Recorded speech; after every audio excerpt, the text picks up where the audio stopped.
afternoon, everyone. I'll sort them out. Good afternoon. My name is Rosie Goldsmith, and I'm a journalist, and I live and work in London, but I'm very involved in international literature and translation, and work with a lot of you, and it's lovely to see you in the audience. Thank you very much for coming. A few months ago, I had the most wonderful opportunity to go to a country I'd always wanted to go to all my life. I've been working as a journalist for over 2 decades with the BBC, and I had never managed to get to this country. And it's a very small country, but it's a country that really intrigued me, not just from its language, but it's from its culture and its history. And so I was invited by the National Book Council of Malta, by Mark Carrieri, who's actually here, and Camilleri, and a number of other people in the audience, and in fact some people I'd met already, but they kept saying how wonderful Malta is, and I've got to get there. So I went for the Malta Book Festival, and I must say that I did, of course, predictably fall in love with Malta, and I fell in love with the country, with the people, with these people who here I now count as my friends and my colleagues.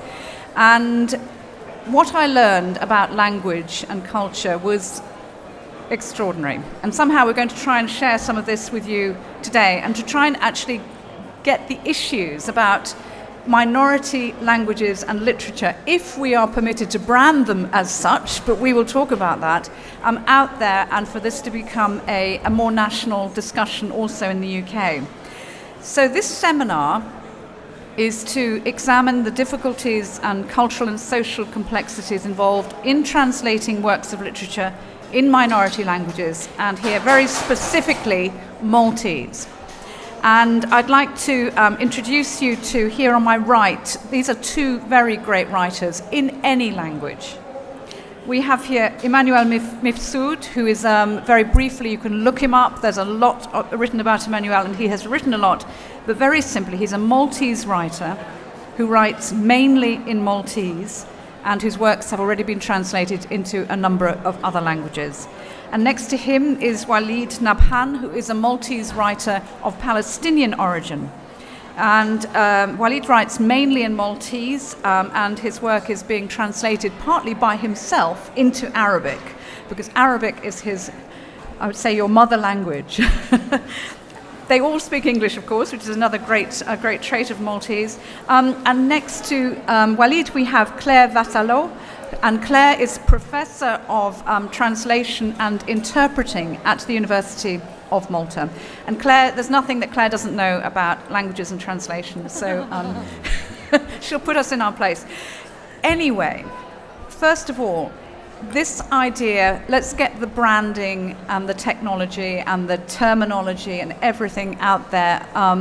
This idea of a minority language. First of all, is Maltese a minority language? Claire. Okay. Rosie, help. It's on, perfect, thanks. Well, Maltese is not a minority language in Malta, because about 90% of the population learns and speaks Maltese as its first language. It's not an endangered language at home. English, in fact, is the minority language in Malta. But of course a very powerful minority language, also being the lingua franca, global language, media language, and so on. So it exerts a lot of power over all sorts of communication in Malta and artistic production. But of course Maltese is then a minority language if you look at a broader context, say within Europe or the world. I mean, it's easy to not even know that it exists. And yet in this tiny language and this tiny place, there's some excellent work, some fantastic ideas and experiences that we would like to put out there. And so translation is our means to get our take on the world and share it.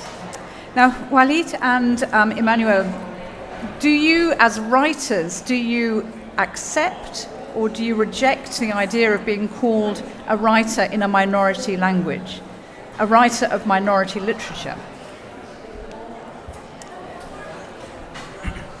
Um, I'm in full agreement with Claire because I've always thought that my language is not a minority language because it is spoken by the majority of the Maltese, of course.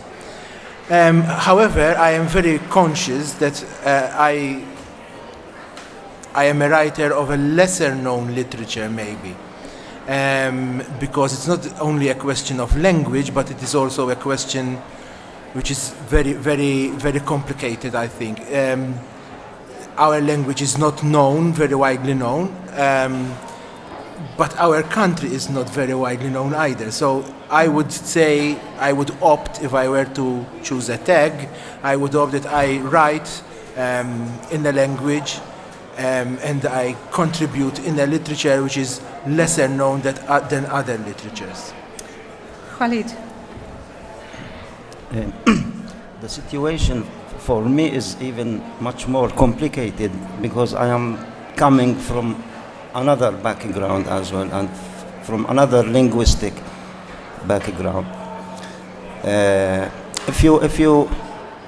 I agree with my colleagues, but if you look at the map at Malta, you would find the word Malta bigger than the country itself.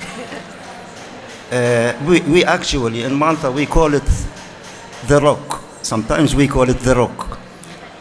But on this rock, there are about 400 people living there. 400,000. 400,000 people. I think Claire was saying nearly 500,000. Nearly It sounds all. better. Something between 500,000 and 400,000. But we don't feel it's a minority language because it's the daily language, the daily communication which we speak in Maltese. But as I said, the issue for me, I am coming out from the language, coming out from the geography, coming out from history as well. So it is more complicated. The issue for me is more complicated. However, the closeness of Maltese to Arabic allowed me to go deep in the Maltese language, especially I would say the Semitic part of the Maltese language. So Now, you all speak English because English is your second language, if not your first language in Malta. And I'm wondering, why don't you just all write in English? Emmanuel. Well, it would. You do realise my role here is as provocatrice. I don't want you to all write in English. It I would have be, to ask the question. life would be much easier for us because there won't be any problems related to translation and what have you. But I speak Maltese. I was brought up speaking Maltese, so I can't imagine myself writing in any other language. Of course, maybe if I tried, I would, but I don't see the point, to be honest. Walid, and English is not your first it's not language. I don't have let's say I'm not very well equipped to write in English. I mean, it's not my native language, neither Maltese is my native language, but I've been living in Malta for 30 years. Okay, 30 years gave me the courage to write. I did not write from the first day I arrived to Malta. It took me a pretty 10 years to absorb, only to absorb and reflect and then to deliver. But this is not a new issue for me because Arabic itself, we have this type of problem which is called the diglossia, which is we speak something, but when coming to writing, it's another story. So it is already your mind is doing translation within the same language, So the colloquial Arabic has nothing to do with written Arabic. So we are brought up translating all the time, speaking when speaking, it's okay, but the language we speak at home, you can't really write it. It is not a literary language. lately some writers speak, they write in their dialect, and it was a great success. One of them, for example, Najib Mahfouz. Najib Mahfouz, he used to write in Egyptian dialect, and he went far to win the Nobel Prize. So the important is to deliver the idea, in my opinion. I don't dare to write directly in English, even though I studied in the UK. But Probably children's But literature. I have studied science, and I have noticed as well that those of the scientific community could barely communicate with the people of literature. We are as if we are talking about two domains. If you ask me to write a scientific paper in English, I would do it excellently. But to write a short story, I mean, I'm not native, so what I know from the language is still little. It's still little. I mean, to know the language, at least you need to know a lot of synonyms of the same word, which is not the case in my case. It's not the case. Claire, can we talk about because the important thing is, I suppose, not that we define what a minority language is here, which is important, but we need to define the process, if you like, of how minority languages or small languages, I think a small language is probably the most accurate way of describing it, is how these books are published and how they are viewed by publishers as well.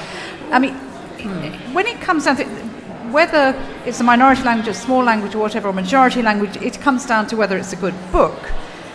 We all know that. But is it a form of discrimination, do you think, in the publishing world, that our beloved writers here are seen as minority language writers? I think in certain markets that's the case, especially the very big markets. The English language market, I think, is more resistant to works in translation because there is so much already written in English. So the need to go out and find other work to translate into English is not a strong need. So the UK market is not coming to you. No. You have to go to them. Yes, and even then, it tends to be the smaller countries who look at other countries and other languages and experiences and are more willing to open up to them. I think Immanuel has some very good experiences on this in the way his work has been taken up by in different countries, but I'm not sure in Britain. Immanuel, have you been translated into? But that's the point, isn't it? The minority, like you're being translated into other small languages or other languages which are non-UK, with non-English. But is that fine by you? Are you happy with that? Only recently ARC has published a collection of poems. So ARC publications. Here in the UK, and in my case, that's the only publication there is in the UK, because there was another one happening in Ireland much before. I forgot the question. So, I suppose there's two questions really. Is that you're not translated very much at the moment into English. No. You are translated into other languages. Yes. Claire. And if I might, and lots of times the work from Maltese is translated into English first as a bridge language, and yet Definitely. it's not published in English. Exactly. So we see Yeah. that happening a lot. Yeah. So the English versions of the poetry, of the novels are available, but there isn't that demand for them, No. even though it exists in English. So these English translations are then used as bridges for other languages. Yes, and also, quite ironically, but this is something which is crossing my mind right now, that ironically, our neighbors, say Italy and the Arab world, are for example, translations of Maltese books into Italian are a meager. There's only a meager. Very, very few. And yet you'd think there'd be more interest culturally or... That's what I would imagine. And the same goes with the Arab language. Why does this happen? I have no idea, to be honest. Maybe because Italy, again, like the UK, is too large to be interested in a small country. On the other hand, Italy has a very strong translation tradition. So maybe it is also our fault in not building a little bridge to our neighbor, maybe. Possibly.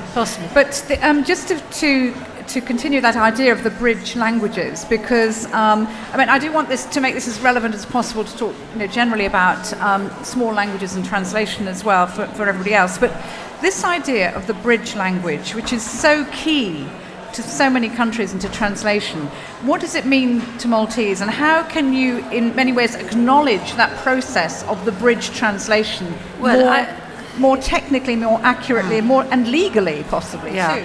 Well, speaking as a translator, because I do a fair amount of literary translation from Maltese to English, some of these works in English are then bought up by, one last one was bought up by a French publishing house, French translator. And the tendency is to leave the name of the bridge translator out of the credits in the French version.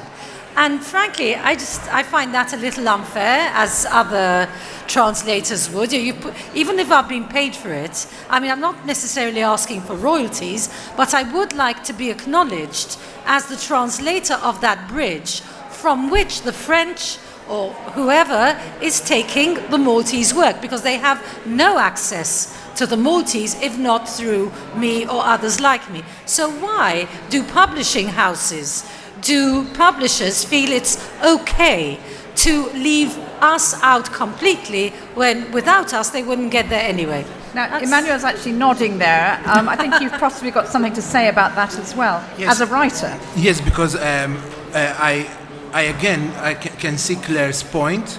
And in my case, whenever we sign a contract with a foreign publisher, we request to have a clause in the contract, in which the translator, the bridge translator, is acknowledged. He or she has to be acknowledged. So I think that this should be done by all the translators, demanding that their names be acknowledged in any other book which is in another language in which the book is translated. But sometimes publishers are very strong and adamant. I know, but you have to really put your foot down. Because there's this impression that the public doesn't appreciate a work in translation.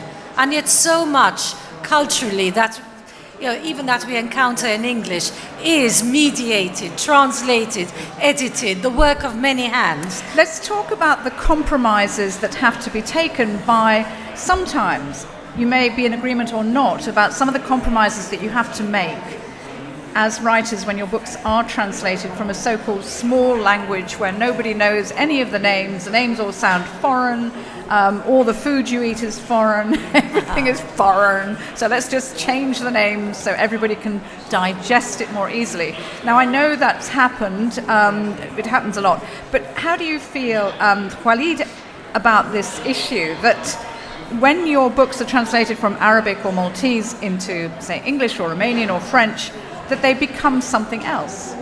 The titles are changed, the names are changed.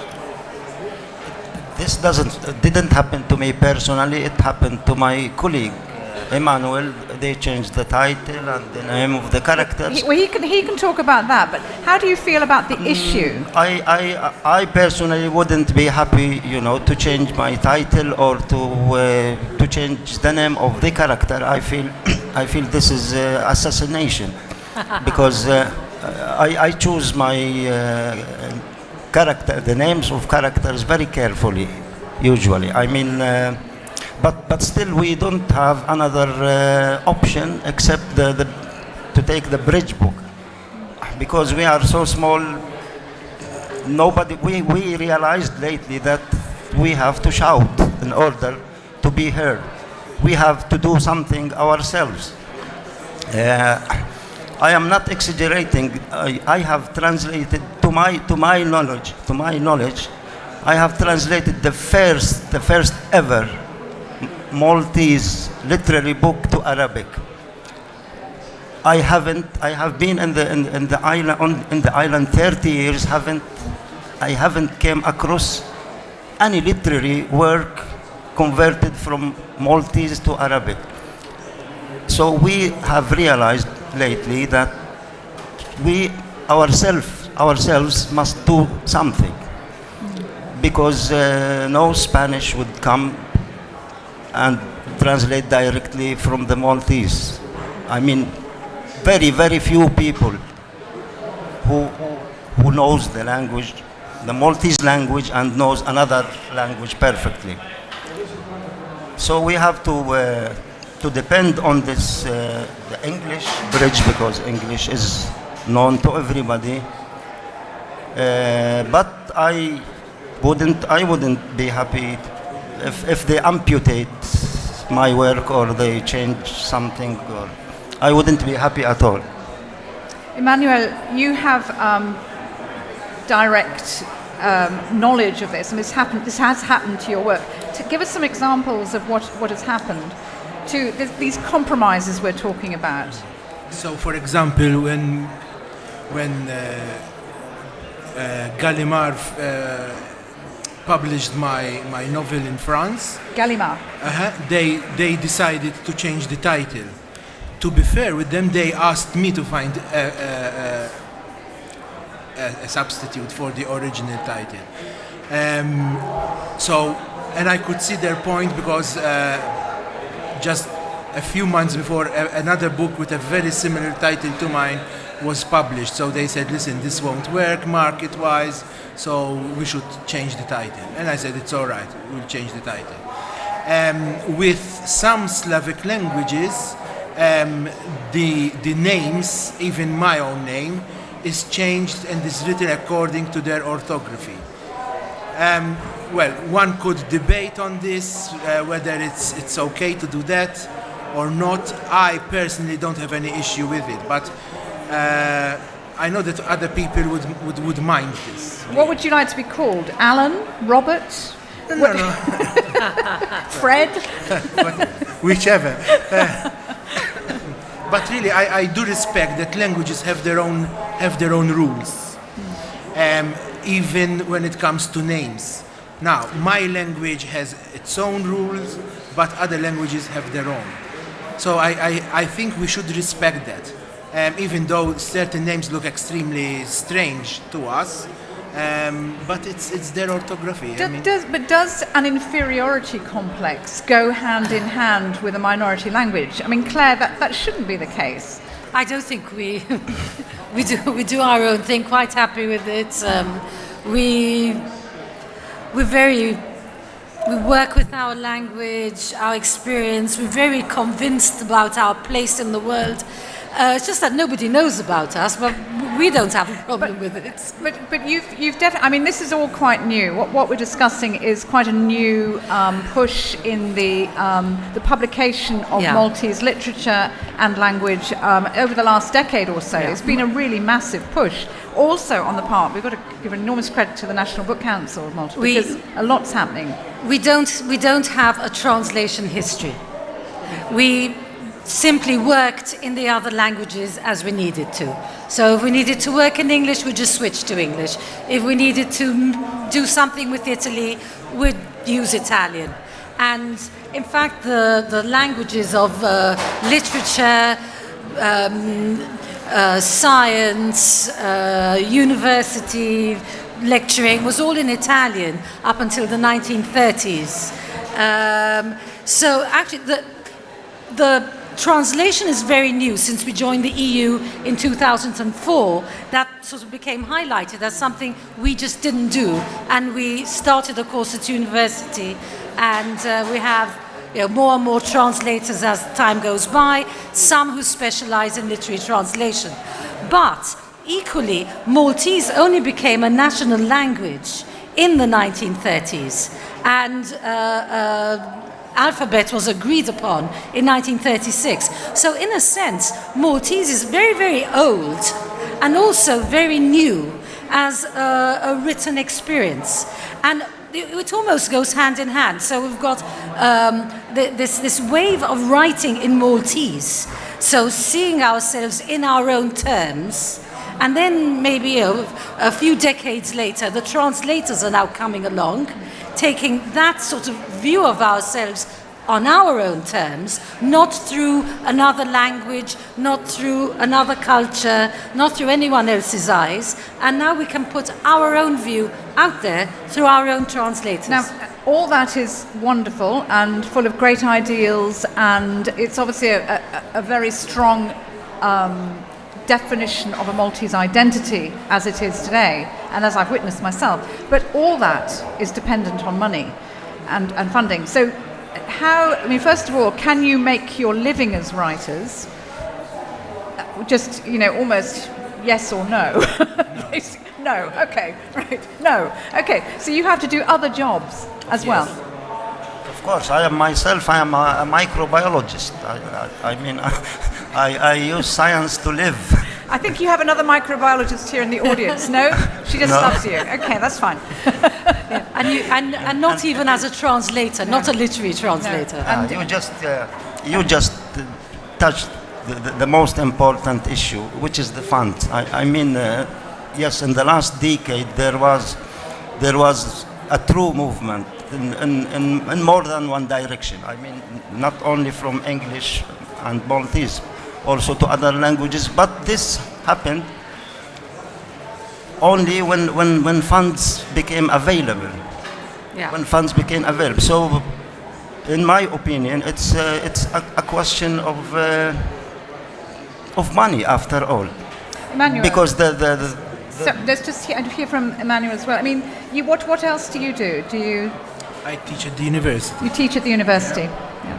Well, I think, to be honest, I think most writers would actually say they have to earn their money in other ways as well. So I don't know whether the Maltese situation is different, but I do appreciate your immediate and very vigorous response to that, because obviously it is very difficult. But the funding of translation as well, too, which is... There are some very good funding programs at the moment. I've been getting 100% of the money that have been paid up 100% to translate various works. Sometimes, and I've had this conversation with Walid, the translator's being paid more than the writer, which is slightly absurd. But that's the way we are at the moment. And it's also given rise to a strange situation where I've translated works and now I'm the one looking for the publisher rather than having been commissioned by a publisher to translate a work. But that's because the funding is currently very, very good, because the only way these writers are going to make a living is if we get those works translated, published abroad, and read by a bigger audience than the potential 400,000 readers at home.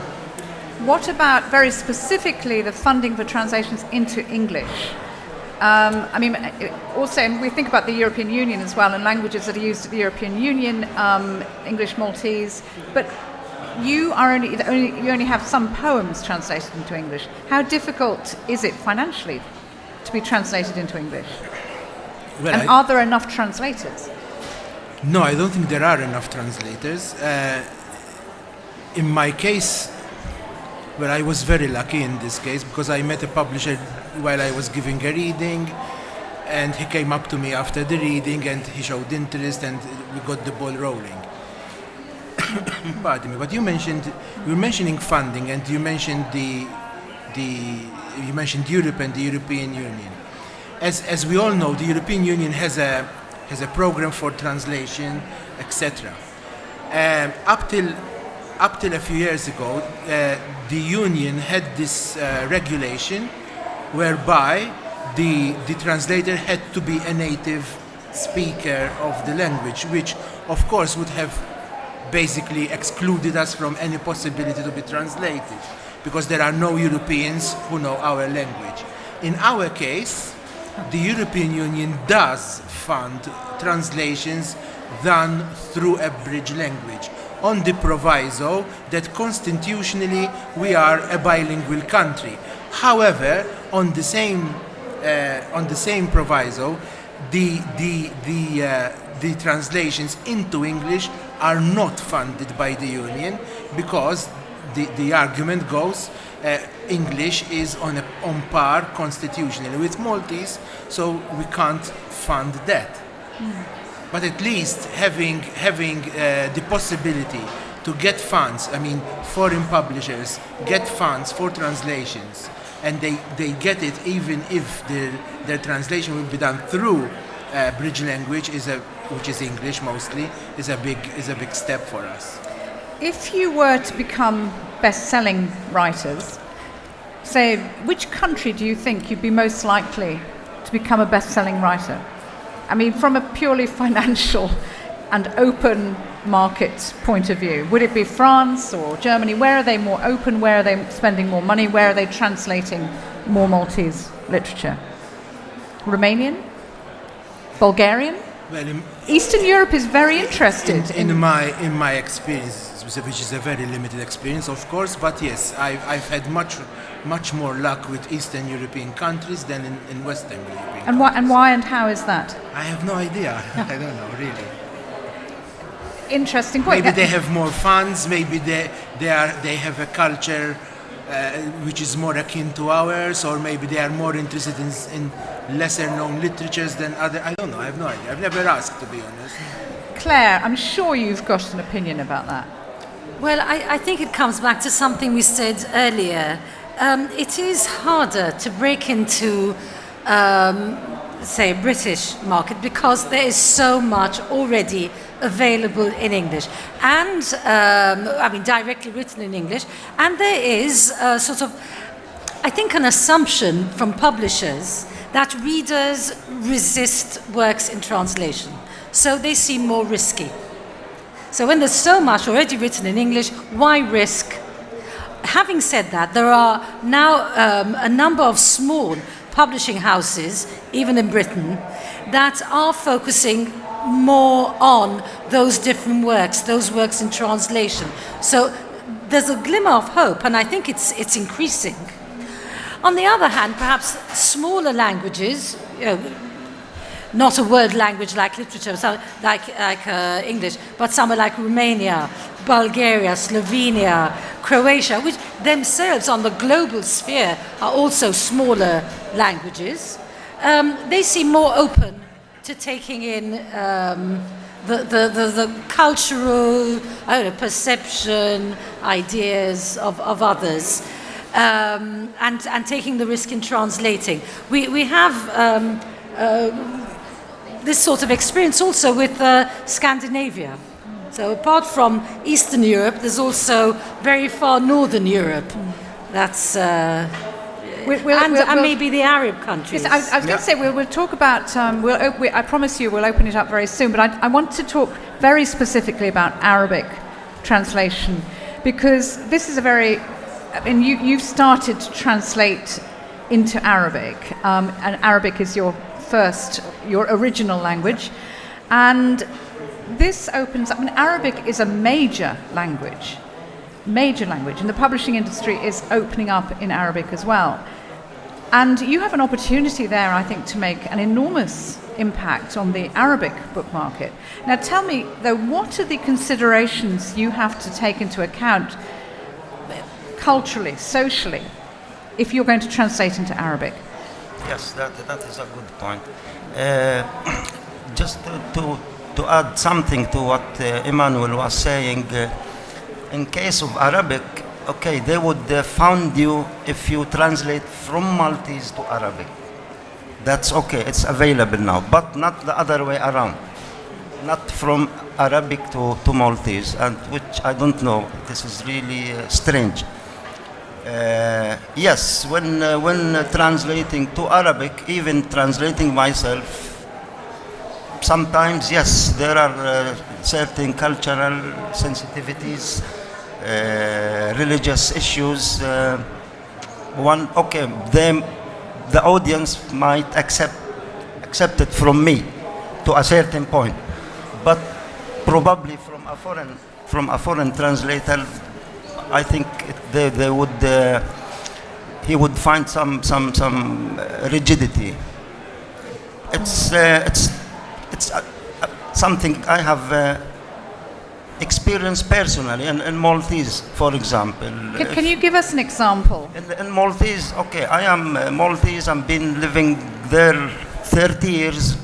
But if I swear with what they believe, they tell me, swear by Muhammad, do not touch our Madonna. So, but they are doing it all the time, but they don't accept it from outcomer.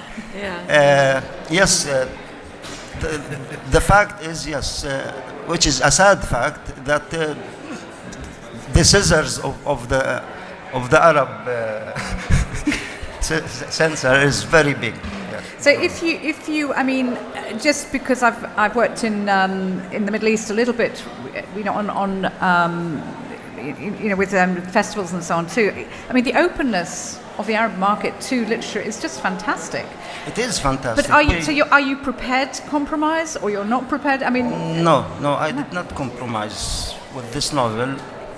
I did not compromise. There, at the beginning, they raised the issue of, you know, some religious issues and some aggressive language, but I spoke immediately with Mark, the chairman of the council of the book, who was running the project. I told them, if this is going to happen, I am not going in. I mean, they have highlighted half of my novel, highlighted it with Censorship. Yes, to be cut, or to go around it. I said, no, I am as clear as crystal, and I knew what I have written, and I insist on that. Otherwise, leave it. how big of an issue for Maltese literature, but also for minority languages, is this issue of censorship? Because there are many countries we're talking about which are affected, or many languages. Is censorship an issue in Malta for literature? It was, but it no longer is, fortunately. It was until a few years ago, because there was a censor. Although in the case of literature it hardly ever worked, but when it did, it was very tight-fisted and very strict. Up until when? When did censorship? When did the new censorship? 2 years ago? 3 years? A few years ago. Yeah. 2? So in 2016, then there was this new law passed, whereby basically there is no censorship at all. There is also the law which allows the vilification of religion. It's very recent. Yes, very recent indeed. I mean, what kind of impact does that have? Makes you feel more free, I suppose. A recent case in Palestine, a writer was jailed, and his publisher as well was jailed for using certain offensive language. So imagine, Palestinian Authority, we are not even a state, and they are cutting our tongues, sort of. It is an issue in the Arab world. Yes, it is an issue, and it will remain an issue. Unfortunately, it will remain for decades as an issue. I think this would be a very good time to ask some of you what your questions might be, what issues you might want to bring up in the audience. We have got at the end, we've got a literary treat at the end. So this is not the beginning. This is not the end you won't hear the last from our panelists yet. But if anybody has any issues to bring up, any questions. There is somebody in the audience I'd like to bring in first of all. Maybe Christina, very quickly. Christina here. Christina has has a very interesting background, Norwegian Maltese background, and so has been able to be instrumental in the publication, the translation of Maltese literature into Norwegian. So tell us how that's worked and what kind of lessons we can learn for other languages. Yes. Well, first of all, Who are you? I am what I would sometimes call a translator created by my parents. My mother is a Norwegian translator from Swedish, Danish, and English to Norwegian. My father works at the University of Malta, lecturing in tourism. So my thought is that they gave me this heritage, or sometimes it's a curse, but it was my curse that I had to speak up for Maltese language and history. And I do translate literature directly from Norwegian to Maltese. So the first, directly from Maltese to Norwegian. So the first Maltese publication ever in Norwegian came out just a few months ago. And luckily, it's at that table. I was a very experienced translator before. I had translated 40 long literary works. I translated Poe and Doyle to Norwegian. And this is taking on the task of translating Maltese to Norwegian I would not have done until I knew that I was experienced enough in my own work and to be able to trust my own choices. Because it is the one time where you actually feel, although we don't define Maltese as a minority language, that's when I felt that I was stuck between two minority languages, because for the first time in my life I had nobody to debate with on the Maltese choices and nobody to debate with on the other side. So I have very good friends in the Maltese translating group. So I spoke a lot with translators that translate to, especially from Maltese to French. I spoke with Claire, I spoke with other translators where I had to explain what the Norwegian issue would be. For example, in Norway we are extremely, even more than most countries, text closed. Like, we do not change anything, even to put it in context. And like Walid was talking about, because that's a funny example, is Maltese swearing. There is a scene in the Nanna Genoveffa where an old grandmother loses something and she swears. And no matter how much I tried to make an Arabic Maltese swearing into Norwegian, it ended up sounding ironic instead of... So it ended up with her losing a bowl of salad and saying shit. Because that was the only way that... But I was lucky because my Nanna, my Maltese grandmother, is still alive. She's 90. And I have Norwegian grandparents, so I could talk to them about how would a 90-year-old woman talk in 1930. And also my mother, although she's Norwegian, she speaks Maltese and kept Maltese, so that she has been the Maltese proofreader. But this is of course rare, but it has opened doors so that, for example, we've had meetings this week with Swedish and Icelandic publishers, and for the Swedish can now use a Norwegian bridge or choose the English, or sit with both of them and see what choices different translators have. But it's the first step towards promoting Maltese literature in Scandinavia. We've had 13 meetings in 3 days, and we're just in awe of how interested the Scandinavian countries are in Maltese literature. But one thing they all said is we didn't know that it existed. So do you think, from the book fair, you're able to say you think there's been some real progress? Yes, absolutely. And even the amount of passers-by that have come into our stand that have said that we didn't know that. But that's been the ongoing, when I've tried to promote Maltese literature the last 4 years. And in Norway we also have very good translation grants. So the Norwegian Art Council has paid for so far 3 Maltese books to be translated to Norwegian and fully paid my translation. Claire wants to come in on that. Thank you, Christina. That's excellent. I think I'm going to use that as the title for the piece. We didn't know it existed. I think so. No, that's far too negative. I just want to have one short note to Claire's frustration about the bridge translators not being mentioned, because I think that is in Norway we say that's the horse that you're not going to stop riding. Because in Norway up till a few years ago, the publishing houses would purposely leave it out, because if a reader was to know that it existed in English and that that was the first translation, they were afraid of losing readers, because readers would go to the one that was only one step away from the original. Now in Norway it's not legal, so no publishing house. It would always say translated to Norwegian through the Maltese by Claire. So it's an improvement, but it's been a huge fight for Norwegian translators. But Very but interesting. it's the translators that have to demand that. The publishing houses won't do it. Thank you so much, Christina. And you can talk to Christina or any of the panelists later, by the way. There was a question over here. Thank you. We'll just get the microphone to you. Hi. So I'm really interested in this from the English market side of it, because I'm half Maltese, but I was raised in the States and unfortunately never got to actually embrace the Maltese language from my parents. And I was wondering, Claire, you talked about how flooded the market is in the English language side with stuff that's already in English.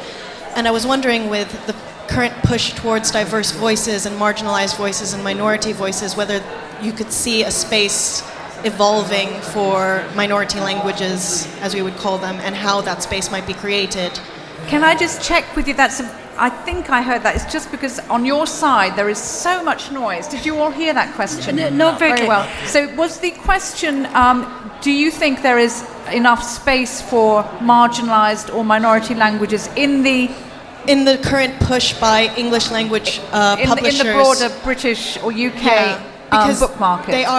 There does seem to be this trend recently pushing diversity and diverse voices, but yes. Is there any way that you see that being extended to minority translations? Excellent question. I Feel don't free, see any of you, to why answer that. not. I don't see why not. I agree that there does seem to be a shift, and a shift towards recognizing the translator, the more visible translator, in everything from the Booker Prize. Booker International now is 50-50. Translator The gets EBRD prize, which I EBRD launched this week, 50-50. 50-50. 20,000 euros split down the middle for translator and author. You know, so that is a very noticeable shift. What we need to do through our very good book council, which has made this event happen, which has, we didn't know it existed, now they know it does, perhaps to find out more about these possibilities, where we can place our work, how we can get into, do we need agents to get in there? What's the process? I guess, my question is, do you think there's more of a chance of Maltese voices or minority language voices getting into a big publisher, or do you think that it needs to be groundwork by smaller grassroots publishers publishing specifically So in other words, minority work? possibly the independent, smaller publishers. Is it? Do you think As opposed, I think we heard yes. It's a very good question. Well, Claire and then Christina. I think that could be a way, and I'm sure that is the more normal route, through the small ones who might highlight a particular writer, and then that might get the attention of the bigger ones. Or is that That's the more normal. That's the more normal route, but is that the route that should be taken? Christina? I think that varies very much from the 4 Scandinavian countries to the rest of Europe, because we have what we call the distribution grant, which means that whatever publishing house gets the distribution house from grant from the Art Council is ensured 1,000 hardcover copies to be distributed to every library in that country. So we already know that 3 Maltese books forever will be in the hardcover in the Norwegian libraries, whereas in a country that doesn't have that, would be more dependent on a small publishing house falling in love with that specific work of literature. But then again, a big publishing house would have the marketing means. So it depends whether there is a distribution grant in that country or whether you're dependent on selling it to each individual bookstore. But in Scandinavia, it wouldn't matter. So we've got the 3 different books divided by 3 different publishing houses. One of them is the biggest, and we've got 2 small ones. But they're all distributed and paid for exactly the same. But how many people? Norway is 5 million people. 5 million people, but that is only 5 times more, no, 10 times more than lives in Malta, so it's But not then very I think, much. okay, and then next step, UK, America, China, the world, the universe. Any more questions? If there are no more questions, we would like to treat you to a little bit of Maltese, because we have 2 great writers here, and we have some poetry and some prose. And at the very end, we'd like to, as it's the last day of the book fair, we'd also like to give away a few books. So it's in the end, it's about the books, it's about literature. So I know that Walid and Immanuel have something ready to read for us. So Immanuel, would you like to start and tell us a little bit about it and then read for us? And I can read it in English if you like, or something else. Yeah. Okay. I will be reading from here, now carry until the end. Okay. So this is the book which won the European Union Award. So this is the European Union Prize for Literature Award, which both Walid and Immanuel have been winners of. It was published originally in 2010.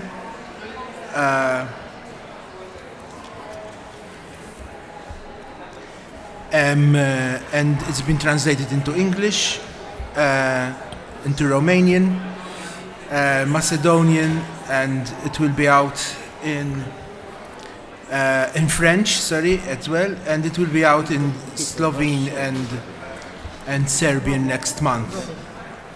I'm going to read the concluding paragraphs in Maltese, and then Rosie will read them in English. Issa kompli int ħares lejn il-bahar waqt li jien inserraħ l-ispina li qiegħda tawwiġni. Kompli ħares il-barra u żomm dak il-barmil mar-ramel għaxara dieħel il-mewġ mill-ġdid u jista' jidħol il-baħar kollu f'dak il-barmil. Imbagħad imxi mal-bajja bil-baħar blu fil-barmil u iġbor l-artzell u anki r-ramel. Ixħed kollox fil-barmil, il-bram mejjed ħallih warajk m'għandekx tambi imbarazz. Meta tkun ġbart ir-ramel kollu, itla fit-triq u aqla kull siġra li tara mal-ġenb u daħħalhom kollha fil-barmil ukoll. Imxi, malli tasal fit-tarf ieħor ieqaf, sorġi u strieħ. Sa ma tasal hemm tkun laħqet telet xemx ġdida. Il-lupu x'aktarx li jkun intilef qalb is-siġar ifarfru l-borra u Plumpton ikun bena dar tal-ġebel li tifla ħall-irjieħ daħal fija kiber u miet. Oqgħod bil-qiegħda u għala għajnejk u jekk joħroġlok id-dmuħ ħalli r-riħ jixxottawlek u jekk tisma' l-mużika kanta magħha. It is very beautiful. And this English has been translated by Albert Gatt from the Maltese. And it's right at the end of the book. Now, carry on looking at the sea while I rest my curving spine. Keep looking in the distance and hold on to that sand bucket, because, look, the waves are rolling in once more, and you could gather the entire sea into that bucket. Then walk along the bay with the blue sea in your bucket and pick the cockle shells and gather the sand. Throw it all into the bucket. Leave the dead jellyfish behind you. Have no use for the rubbish. When you've gathered all the sand, walk along the road and uproot every tree you find and shove them all into the bucket one by one. Walk on. When you reach the other side, stop, sit down and rest. By the time you get there, a new sun will have risen. The wolf will probably be lost among the snow-laden trees. And Plumpton will have built a house of bricks that can withstand the wind. He'll have moved in, grown up, and died. Sit down and close your eyes, and if your tears start to fall, just let the wind dry them for you. And if you hear the music, sing along. I will read a short poem. It's called Peter Ross. which Robin. is Robin. A robin. Robin. It's, there is in Malta this myth or legendary that when Christ was on the cross, a robin tried to untake the show. To take out the thorns. The thorns. To remove the thorns So from Christ on the cross. and since the bird touched the blood of blood. Christ, his That's why the robin has a red his breast. chest is red. This poem, I myself consider it sort of not easy to translate because I have written it on the ear. يا بيتر روس قالوا لدين الحمورة حلوة جاية من تيو من غير ما كينوا يافوا كينوش في روحه المسيمر يو ولا في دريعه من غير ما استقصوا ضربة عليش وحده متى الله كله يكون ميعه يا بيتر روس بسي في سليمك وقرا ينقص شرين يطلع انت وتنقر شي قمحة من تيو يا بيتر روس الأكبر عانيين كيكو المومنتي ينبيعوا. And do you have it in English? No, I don't have it in English. I don't think it's been translated. No. No. Well, there's our next stage. And that is probably the best time to say, if any of you would like to take up translation from Maltese, if any of you are interested in Maltese as a language, we have a number of books here to give away in Maltese. We also have some in English. And these are presents from the Malta Book Council, presents from the authors here. So, and do come up and talk to them all. And I think I want you all to join me in thanking them, Claire Vassallo, Walid Nabhan, and Immanuel Mifsud. Thank you so much. Okay, and see you all again very soon. Thank you, Rosie.